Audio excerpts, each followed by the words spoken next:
Hello, Bacho. Let's read the given question. The question says the equation for the vibration of a string fixed at both ends vibrating in its third harmonic is given by y equals to 2 centimeter sine zero point 0.6 per centimeter x cos 500 pi per second t.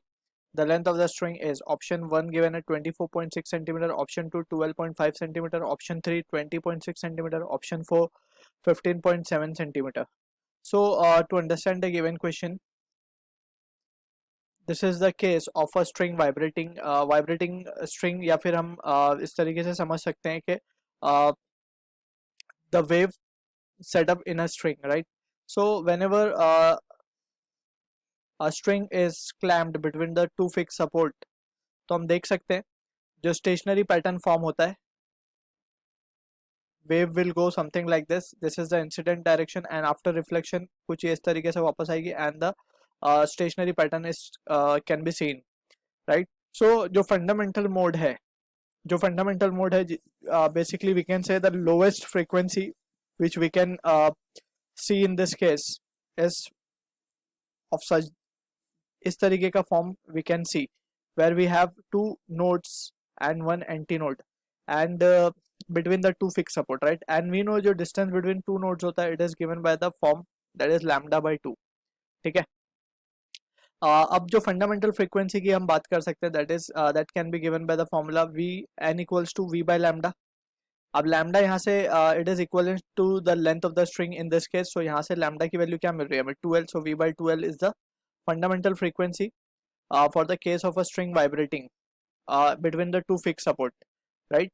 सो यही result को याद करके we can answer the question. और also we know कि जो stationary wave form होती है उसका जो इक्वेशन दिया जाता है it is given bye y equals to 2a sin kx cos omega t. सो कुछ कोई भी इस फॉर्म का इक्वेशन अगर हमें दिखता है so that will be the form of stationary wave, whether -2a sin omega t cos kx या फिर किसी भी तरीके का of this form we can say. So this is the equation, stationary wave equation.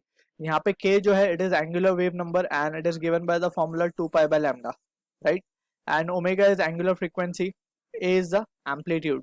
ठीक है. So from this situation we can say we are ready to solve the given question. अब हमसे पूछा जा रहा है कि the string is vibrating in the third harmonic. अब यहाँ पे also we need to understand this was the case of fundamental frequency of first harmonic. अब second harmonic कब मिलेगी? जब we are having two loops in between. कुछ इस तरीके का जब केस होगा. सो इन दिस सिनेरियो हम देख सकते हैं जो लैम्डा की वैल्यू आएगी वो क्या आएगी, lambda will be equals to lambda only, क्योंकि ये है distance between two nodes is lambda by 2 and again lambda by 2, so total will be lambda, so L will be equals to lambda, right, and L equals to lambda आया, that means we can see जो value आएगी इसके बाद वाली वो आएगी v by L, यानी कि 2v by 2l आ रही है, फिर 3v by 2l आ रहा है. इस तरीके से we will be getting the harmonics. So this is the second harmonic we are getting, and similarly we will get 3v by 2l, that is the third harmonic, and so on, right. So हमसे बोला जा रहा है कि the string is vibrating in its third harmonic. Third harmonic means we have three loops वाला case, right, यानी कि ये वाला केस है हमारे पास थर्ड हार्मोनिक का.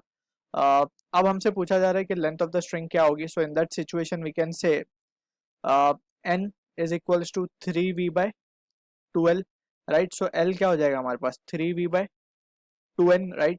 अब v हमारे पास we don't know about the value of v, but we can say for the case of third harmonic हम दूसरी चीज अप्लाई कर सकते हैं, that is we can say third harmonic के ये वाला जो केस है हमने थर्ड हार्मोनिक का ही केस है ये.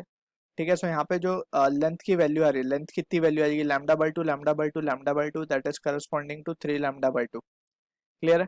सो we can say this will be equals to 3 lambda by 2, right.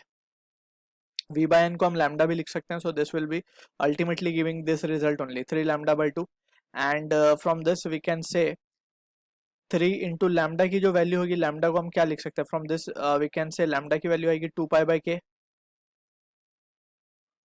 3 into 2 pi bye के, यानी कि 2 इंटू के, तो 2 कैंसिल हो जाएगा. एंड के की वैल्यू अगर हम देखें क्वेश्चन में, तो के की value is 0.6 given, right. So we can see जो वैल्यू हम सब्सटीट्यूट करेंगे 3 into pi means 3.14 divide by 0.6. सो ये जो रिजल्ट आएगा लेंथ का, this comes out to be 15.7 centimeter, right, which will be matching with the option 4. So we can say 4 is the answer to the question. I hope you understood the solution. All the best.